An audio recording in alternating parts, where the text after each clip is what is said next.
Um, so tomorrow's the big day. You can't see me because the lights are out. It's dark and I don't have any light to light up the situation. Um, Tomorrow's the big day for my friend Pete because tomorrow I get surgery done.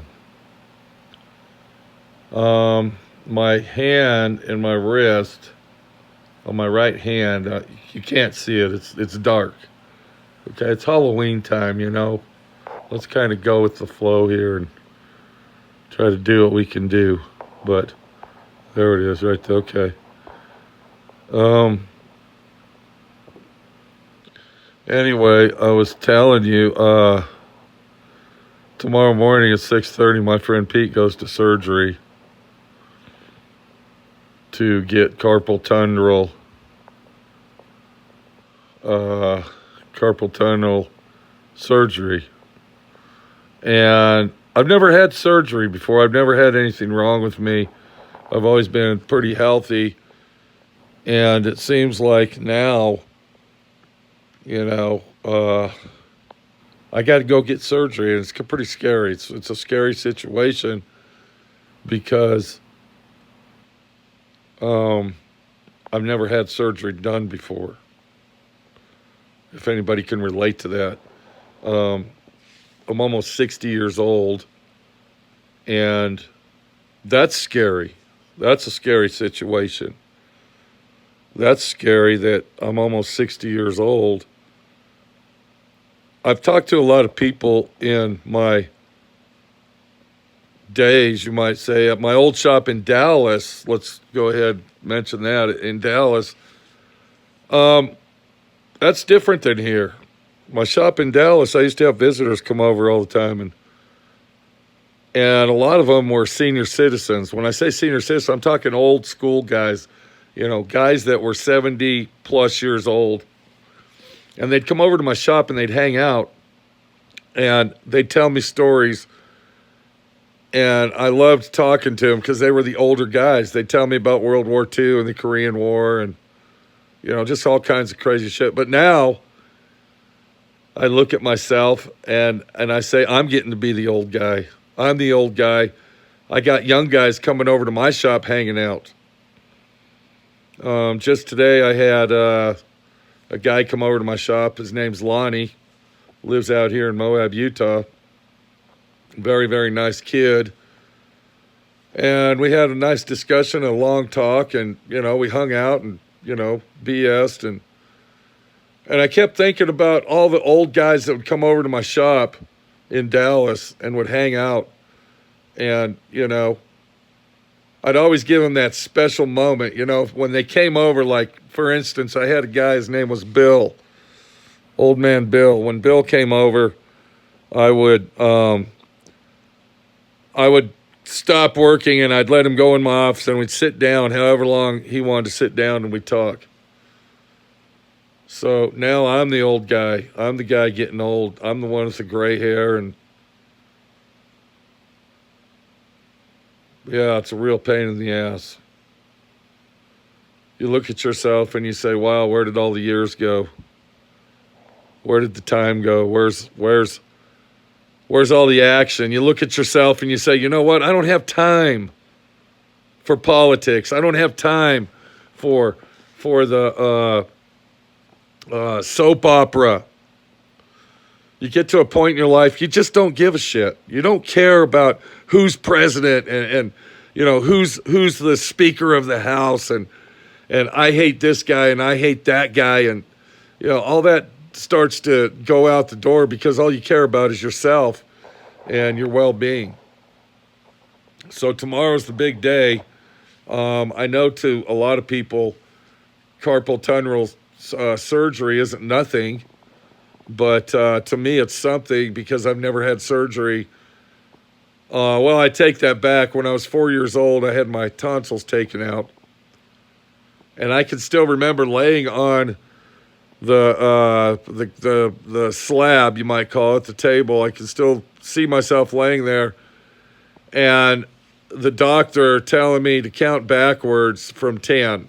And I didn't even know, where 10 or 20 or 15 was. I kind of semi did, but I didn't really, So I started saying, oddball numbers and stuff. And the next thing I knew, I was waking up in a hospital bed with my two brothers in the same room. And we just all got our tonsils taken out when I was 4 years old. But now I'm actually going to the doctors, and I was always proud that I've never had surgery and I've never had anything done before, that I've been in pretty good health. Now I'm going to the doctors, I'm getting surgery. My 3 fingers are numb, my 2 fingers and my thumb. And when I went to the doctors about my knees, he checked out my hand and he said, you got carpal tunnel syndrome and you need to get that fixed ASAP. I can tell that it's been going on for a very, very long time, because the muscle slab in your palm of your hand is gone. And if you don't get something done with that very soon, then what's going to happen is you're going to lose all the feeling in your fingers and they'll be useless. So I don't have any choice, I don't have any choice but to go get it done. I don't want to get it done. And I'm going to go ahead and be honest with you. I'm scared. I'm scared to get it done. But, they say it's only going to take an hour. They want to put me to sleep. They want to put me to sleep. How do I know I'm not going to have a panic attack or I'm going to, have a heart attack or something? Why I'm sleeping under the knife? You never know. You never know. Another thing I got my shop. And my shop, I've been working on my shop, and I got my shop. And I've been busting ass working every day. And, I'm going to go ahead and say it again. I'm going to go ahead and talk about it for a minute because I'm scared. I'm scared that I'll never be able to finish my paint booth. Let me go ahead and explain this to you. Let me go ahead and tell you how God works and how Jesus works in your life. If I didn't do this 2, 3, 4 years ago, I would not be able to do this today. And what I'm talking about is talking about moving from Dallas, Texas to Moab, Utah, and doing everything that I did to get here. The COVID virus has scandalized society. It has wrecked and ruined, all right, the way that we live. The COVID virus is nothing but a scandalous epic, a word that corporations and filthy rich people can use to scam and to get richer off you and me.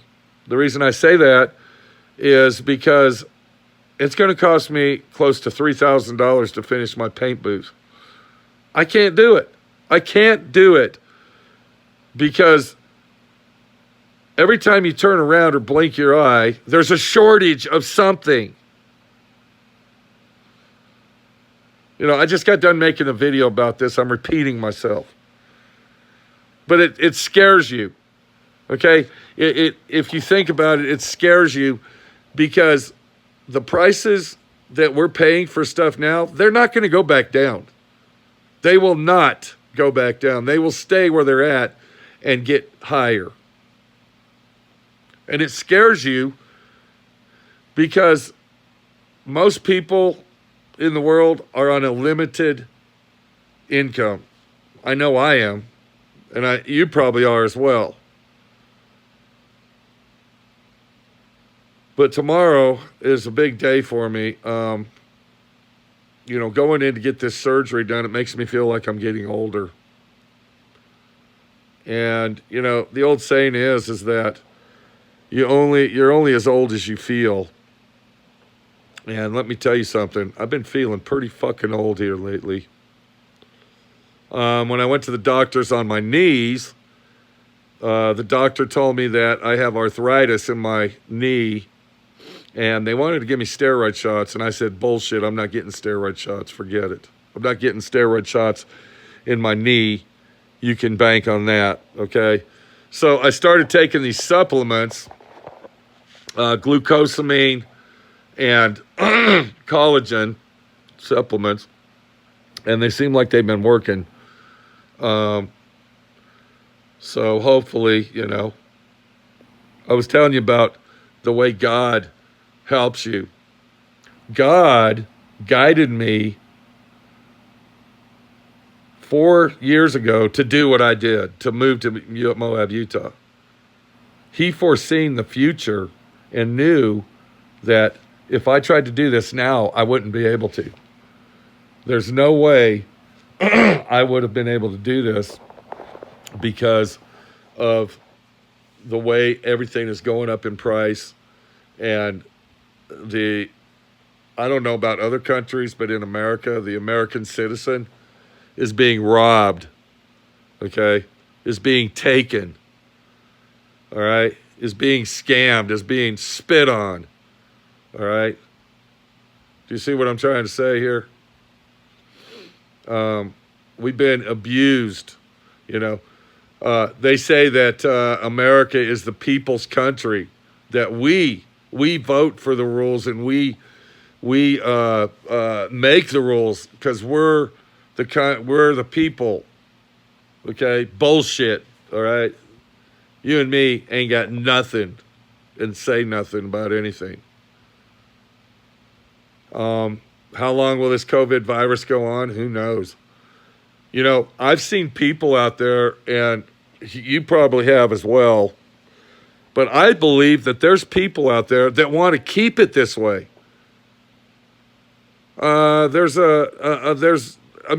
the TV, the movie channels like Netflix, they're coming out with movies it's called social distancing.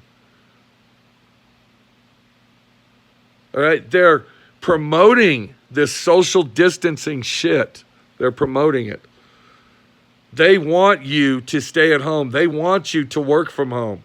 They want you to call DoorDash and to order your groceries. They want you to do everything on your phone and on the internet. It's scary, okay? I feel sorry for children that are being born in today's world. I feel sorry for them. And that's something that when I had these old guys would come over to my shop, that's something that they would bitch and complain about. They would bitch and complain about the younger generation. And here I am getting old, bitching about the younger generation, that I feel sorry for them. And that's what these old guys would say. They would say, I feel sorry for you younger crowd. You don't know what you're looking at and you don't know what's going to happen. So I don't know, I really, really don't know. But I just wanted to let everybody know that if you're scared out there and you don't know what to do, and you might be laying in your bed, depressed, or possibly wondering, what am I going to do tomorrow? I ain't got a job. I don't have no money. I don't have money to pay my bills. I don't have a job. I might not have a place to sleep tomorrow night. If you're that person and you're laying there, I'm letting you know you're not alone.